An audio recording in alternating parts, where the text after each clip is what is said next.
നമസ്കാരം. മുൻ കണ്ണൂർ ജില്ലാ പഞ്ചായത്ത് പ്രസിഡന്റായിരുന്ന പി ദിവ്യ നവീൻ ബാബുവിൻ്റെ യാത്രയയപ്പ് ചടങ്ങിലേക്ക് കയറി വന്ന് നവീൻ ബാബുവിനെ മാനസികമായി അധിക്ഷേപിക്കുന്ന തരത്തിൽ ചില ആരോപണങ്ങൾ ഉന്നയിക്കുകയുണ്ടായി. നവീൻ ബാബു അഴിമതിക്കാരനാണ് എന്നുള്ള രീതിയിൽ ചില പരാമർശങ്ങൾ നടത്തുകയുണ്ടായി. മാത്രമല്ല, ഇത്തരം പരാമർശങ്ങൾ പി ദിവ്യ കൂടെ കൊണ്ടുവന്ന വീഡിയോഗ്രാഫറെ ഉപയോഗിച്ച് പകർത്തുകയും ആ ദൃശ്യങ്ങൾ സാമൂഹ്യ മാധ്യമത്തിലൂടെ പ്രചരിപ്പിക്കുകയും ചെയ്തു. ഇതിലുള്ള മനോവിഷമം മൂലമാണ് നവീൻ ബാബു ആത്മഹത്യ ചെയ്തത് എന്നാണ് CPMൻ്റെ പാണന്മാരും ഇപ്പോൾ പാടി നടക്കുന്നത്. അതായത് നവീൻ ബാബുവിൻ്റെ മരണം ഒരു തരത്തിലും അത് കൊലപാതകമല്ല, ആത്മഹത്യ മാത്രമാണ് എന്ന് CPM അടിവരയിട്ട് പറയുന്നു. നവീൻ ബാബുവിൻ്റെ മരണം ആത്മഹത്യയല്ല, അത് കൊലപാതകം തന്നെ ആകാനാണ് സാധ്യത എന്നുള്ള സകല സൂചനകളും നൽകുന്ന തരത്തിലാണ് ഇപ്പോൾ പുറത്തു വന്നുകൊണ്ടിരിക്കുന്ന ഓരോരോ വാർത്തകളും. പല വിഷയങ്ങളിലും കൃത്യമായൊരു ഉത്തരം തരാൻ പോലീസിനോ അല്ലെന്നുണ്ടെങ്കിൽ പൊതുസമൂഹത്തിൻ്റെ സംശയങ്ങൾ നീക്കുവാൻ നവീൻ ബാബുവിൻ്റെ മരണവുമായി ബന്ധപ്പെട്ട് യാതൊരു വിവരങ്ങളും തരാൻ സർക്കാരിനും സാധിക്കുന്നില്ല എന്നുള്ളതാണ് എടുത്തു പറയേണ്ട വസ്തുത. 14-ാം തീയതി യാത്രയയപ്പ് കഴിഞ്ഞതിന് ശേഷം നവീൻ ബാബു മുനീശ്വരൻ കോവിലിൻ്റെ ഭാഗത്തിറങ്ങി എന്ന് പറയുമ്പോൾ അവിടെ നിന്ന് അങ്ങോട്ട് പിന്നെ എല്ലാം ദുരൂഹതകൾ തന്നെയായിരുന്നു. കാസർഗോഡ് നിന്ന് തന്നെ കാണാൻ ഏതോ ഒരാൾ വരുന്നുണ്ട് എന്ന് പറഞ്ഞുകൊണ്ടാണ് മുനീശ്വരൻ കോവിൽ ഭാഗത്ത് നവീൻ ബാബു ഇറങ്ങിയത് എന്നാണ് നവീൻ ബാബുവിൻ്റെ ഡ്രൈവറായിരുന്ന ഷംസുദ്ദീൻ മൊഴി നൽകിയിരിക്കുന്നത്. എന്നാൽ പിന്നീട് ഷംസുദ്ദീനെ പോലീസ് ചോദ്യം ചെയ്തതായി കാണുന്നില്ല. കാസർഗോഡ് നിന്ന് നവീൻ ബാബുവിനെ കാണാൻ വരുന്നു എന്ന് പറയുന്ന ആരാണ് നവീൻ ബാബുവിനെ ഫോൺ ചെയ്തത് എന്നുള്ള വിവരങ്ങളെല്ലാം അറിയുന്നതിന് വേണ്ടി, അഥവാ നവീൻ ബാബു കൊല്ലപ്പെടുന്നതിനോ മരിക്കുന്നതിനോ മുമ്പ് നവീൻ ബാബുവിൻ്റെ ഫോണിലേക്ക് വന്നത് നവീൻ ബാബുവിൻ്റെ ഫോണിൽ നിന്ന് പുറത്തേക്ക് പോയതുമായിട്ടുള്ള ഫോണുകളും സന്ദേശങ്ങളും പരിശോധിക്കുവാനോ ഫോറൻസിക് പരിശോധനയ്ക്ക് ഹാജരാക്കുവാനോ പോലീസ് തയ്യാറായില്ല എന്നുള്ളതാണ് എടുത്തു പറയേണ്ട മറ്റൊരു വസ്തുത. നവീൻ ബാബുവിൻ്റെ മൃതദേഹം ഇൻക്വസ്റ്റ് ചെയ്യുന്ന അവസരത്തിൽ, അതും നവീൻ ബാബുവിൻ്റെ ബന്ധുക്കളുടെ സാന്നിധ്യത്തിലല്ലാതെ ഇൻക്വസ്റ്റ് ചെയ്യുന്ന അവസരത്തിൽ നവീൻ ബാബുവിൻ്റെ മൃതദേഹത്തിൽ ഉണ്ടായിരുന്ന അടിവസ്ത്രത്തിൽ രക്തത്തിൽ കുതിർന്ന നിലയിലായിരുന്നു ഈ അടിവസ്ത്രം കണ്ടത് എന്ന് പറയുമ്പോൾ അവിടെയും ദുരൂഹതയുണ്ട്. എന്നാൽ പോസ്റ്റ്മോർട്ടം ചെയ്ത ഡോക്ടറാവട്ടെ മൃതശരീരത്തിൽ ആന്തരികമായോ ബാഹ്യമായോ യാതൊരു തരത്തിലുള്ള മുറിവുകളും ഇല്ല എന്ന് രേഖപ്പെടുത്തി വച്ചിരിക്കുന്നു. അതായത് ഇൻക്വസ്റ്റ് റിപ്പോർട്ടിന് ഘടകവിരുദ്ധമായ രീതിയിൽ ഉള്ള ഒരു പോസ്റ്റ്മോർട്ടം റിപ്പോർട്ട്. ഇൻക്വസ്റ്റ് റിപ്പോർട്ടിൽ പറയുന്നത് പോലെ അടിവസ്ത്രത്തിൽ രക്തം കണ്ടിരുന്നു എന്നുള്ളൊരു വിവരം FIR റിപ്പോർട്ടിലും എഴുതിയിട്ടില്ല എന്നുള്ളതാണ് എടുത്തു പറയേണ്ട വസ്തുത.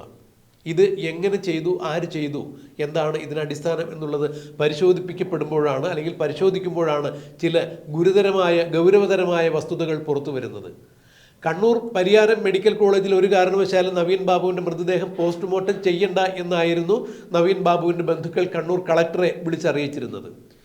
തീർച്ചയായും അങ്ങനെ ചെയ്യില്ല, നിങ്ങൾ വരുന്നത് വരെ ഞാനിവിടെ ഉണ്ടല്ലോ എന്നാണ് കണ്ണൂർ കളക്ടർ നവീൻ ബാബുവിൻ്റെ കുടുംബത്തിന് ഉറപ്പ് നൽകിയിരുന്നതും അതുതന്നെയാണ്. എന്നാൽ നവീൻ ബാബുവിൻ്റെ കുടുംബം കണ്ണൂരിലേക്ക് എത്തുന്നതിന് മുമ്പ് തന്നെ കണ്ണൂർ പരിയാരം മെഡിക്കൽ കോളേജിൽ നവീൻ ബാബുവിൻ്റെ മൃതദേഹം പോസ്റ്റ്മോർട്ടം ചെയ്തു എന്നുള്ള വിവരമാണ് പിന്നീട് ജില്ലാ കളക്ടർ നവീൻ ബാബുവിൻ്റെ ബന്ധുക്കളെ അറിയിക്കുന്നത്. അവിടെയും ദുരൂഹതകൾ തന്നെയാണ്. നവീൻ ബാബുവിൻ്റെ മരണത്തിലേക്ക് തള്ളിവിട്ടു അല്ലെങ്കിൽ ആത്മഹത്യക്ക് പ്രേരിപ്പിച്ചു എന്ന് പോലീസ് കുറ്റം ചാർത്തി ജയിലിലടച്ചിരുന്ന പി ദിവ്യയുടെ ഭർത്താവ് അജിത് ജോലി ചെയ്യുന്നത് പരിയാരം മെഡിക്കൽ കോളേജിൽ തന്നെയാണ്. മാത്രമല്ല, നവീൻ ബാബുവിനെ കൈക്കൂലി കൊടുത്തു ഒരു പ്രശാന്തൻ എന്ന് പറയുന്ന ആളുടെ പെട്രോൾ പമ്പുമായി ബന്ധപ്പെട്ട് NOC കൊടുക്കുവാൻ വേണ്ടി നവീൻ ബാബു കൈക്കൂലി വാങ്ങി എന്ന് പി ദിവ്യ ആരോപിച്ചിരുന്ന, അല്ലെങ്കിൽ ആ കഥയിലെ നായകനായ, കൈക്കൂലി കൊടുത്തു എന്ന് പറയുന്ന നായകനായ പ്രശാന്ത് ജോലി ചെയ്യുന്നതും പരിയാരം മെഡിക്കൽ കോളേജിൽ തന്നെയാണ്. CPMന് ഏറെ സ്വാധീനമുള്ള ഒരു സ്ഥലം തന്നെയാണ് കണ്ണൂർ പരിയാരം മെഡിക്കൽ കോളേജ്. അതുകൊണ്ട് പരിയാരം മെഡിക്കൽ കോളേജിൽ നവീൻ ബാബുവിൻ്റെ മൃതദേഹം പോസ്റ്റ്മോർട്ടം ചെയ്യണ്ട എന്ന് ബന്ധുക്കൾ പറഞ്ഞെങ്കിലും കളക്ടർ അതൊന്നും മുഖവിലക്കെടുക്കാതെ ബന്ധുക്കൾ കണ്ണൂരിലേക്ക് എത്തുന്നതിന് മുമ്പ് നവീൻ ബാബുവിൻ്റെ മൃതദേഹം പോസ്റ്റ്മോർട്ടം ചെയ്യുകയായിരുന്നു. കോഴിക്കോട് മെഡിക്കൽ കോളേജിൽ പോസ്റ്റ്മോർട്ടം ചെയ്യുന്നതിനായിരുന്നു നവീൻ ബാബുവിൻ്റെ ബന്ധുക്കൾക്ക് താല്പര്യം. എന്നാൽ ഇങ്ങനെയുള്ള കാര്യങ്ങളെല്ലാം ഏറെ ദുരൂഹതകൾ സൃഷ്ടിക്കുമ്പോഴും നവീൻ ബാബുവിൻ്റെ മൃതദേഹം പോസ്റ്റ്മോർട്ടം ചെയ്ത ഡോക്ടറെ പോലും സംശയിക്കത്തക്ക രീതിയിലുള്ള ചില റിപ്പോർട്ടുകൾ പുറത്തു വന്നുകൊണ്ടിരിക്കുന്നു. മുൻ മുഖ്യമന്ത്രിയായിരുന്ന VS അച്യുതാനന്ദൻ്റെ പൊളിറ്റിക്കൽ സെക്രട്ടറി ആയിരുന്ന ഡോക്ടർ KM ഷാജഹാനാണ് ഇത്തരത്തിൽ ചില വെളിപ്പെടുത്തലുകൾ നടത്തിയിരിക്കുന്നത്. അദ്ദേഹം അഡ്വക്കേറ്റ് കൂടിയാണ്.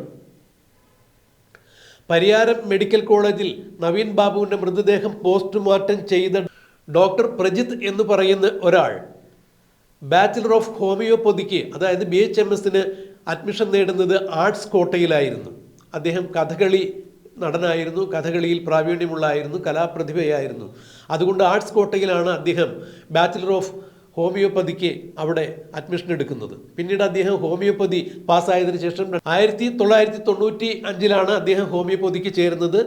പിന്നീട് ഹോമിയോപ്പതി പാസ്സായതിനു ശേഷം 2024 അദ്ദേഹം MBBS പാസ്സാകുകയുണ്ടായി. പിന്നീട് ഫോറൻസിക് സയൻസിൽ അദ്ദേഹം ഡിപ്ലോമ നേടുകയുണ്ടായി. പിന്നീട് ഫോറൻസിക് സയൻസിൽ അദ്ദേഹം MD എടുക്കുകയുണ്ടായി.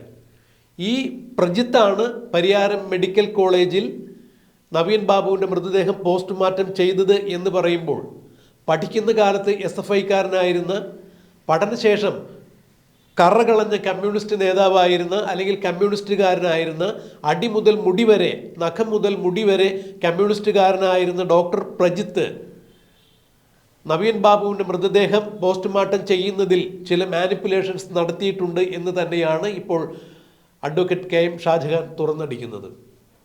എന്തൊക്കെയാണ് അത് എന്നുള്ള വിശദാംശങ്ങളിലേക്ക് അഡ്വക്കേറ്റ് KM ഷാജഹാൻ കടക്കുന്നില്ല എങ്കിലും മൃതദേഹം പോസ്റ്റ്മോർട്ടം ചെയ്തതിൽ കൃത്യമായി അട്ടിമറി നടന്നിരിക്കുന്നു, കൃത്യമായി തിരിമറി നടന്നിരിക്കുന്നു എന്ന് തന്നെയാണ് അഡ്വക്കേറ്റ് KM ഷാജഹാൻ തുറന്നടിക്കുന്നത്. ഒരു കാരണവശാലും നവീൻ ബാബുവിൻ്റെ ബന്ധുക്കൾ പറഞ്ഞതുപോലെ പരിയാരം മെഡിക്കൽ കോളേജിൽ നവീൻ ബാബുവിൻ്റെ മൃതദേഹം പോസ്റ്റ്മോർട്ടം ചെയ്താൽ സത്യസന്ധമായ വിവരങ്ങൾ പുറത്തു വരില്ല എന്നുള്ളത് വളരെ അന്വർത്ഥമായിരിക്കുന്നു.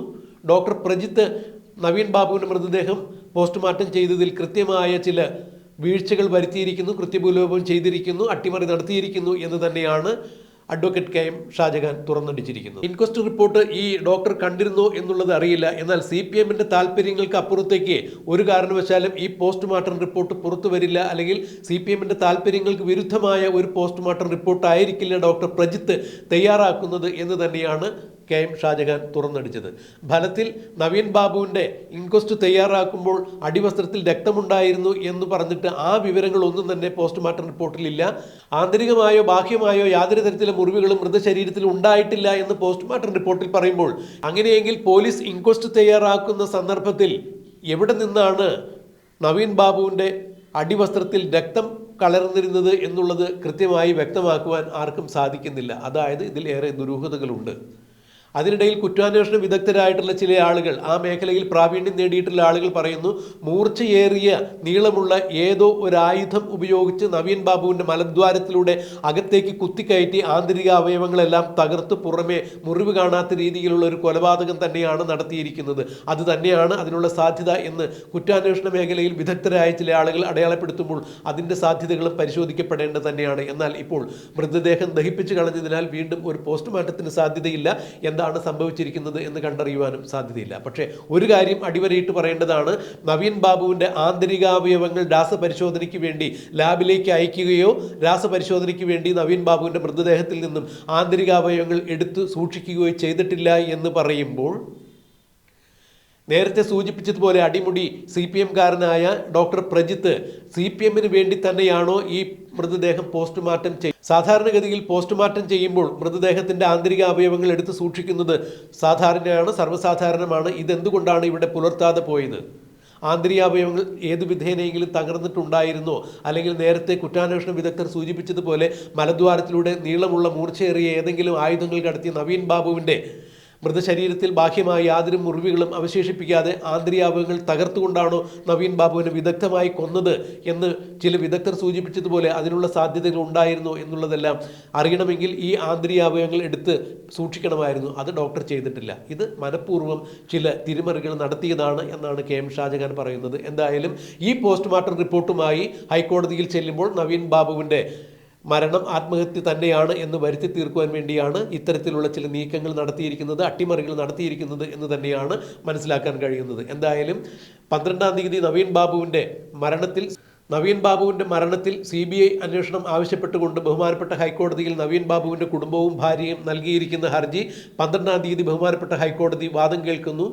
ബഹുമാനപ്പെട്ട ഹൈക്കോടതി ഈ വിഷയത്തിൽ CBI അന്വേഷണം അനുവദിക്കുകയാണെങ്കിൽ ഏത് തരത്തിലാണ് നവീൻ ബാബുവിൻ്റെ മരണം നടന്നത്, പോസ്റ്റ്മോർട്ടം ചെയ്ത ഡോക്ടേഴ്സ്, ഇൻക്വസ്റ്റ് ചെയ്ത പോലീസ് ഉദ്യോഗസ്ഥന്മാർ, മറ്റ് അനുബന്ധ പ്രവർത്തകർ, നവീൻ ബാബുവിനെ മുനീശ്വരൻ കോവിൽ പരിസരത്ത് ഇറക്കി വിട്ടു എന്ന് പറയുന്ന ഷംസുദ്ദീൻ, നവീൻ ബാബു കൈക്കൂലി വാങ്ങി എന്ന് പറയുന്ന അല്ലെങ്കിൽ നവീൻ ബാബുവിന് കൈക്കൂലി കൊടുത്തു എന്ന് പറയുന്ന പ്രശാന്തൻ, പി പി ദിവ്യയുടെ അടുത്ത സുഹൃത്തായ മുഖ്യമന്ത്രിയുടെ പൊളിറ്റിക്കൽ സെക്രട്ടറിയായ P ശശി എന്നിവരടക്കമുള്ള ആളുകളെ CBI ചോദ്യം ചെയ്യും എന്ന് തന്നെയാണ് അറിയാൻ കഴിയുന്നത്. അങ്ങനെയെങ്കിൽ CBI അന്വേഷണം വരികയാണെങ്കിൽ CPM അടപടലം അകത്താകും എന്ന് തന്നെ രാഷ്ട്രീയ നിരീക്ഷകർ സൂചിപ്പിക്കുന്നു.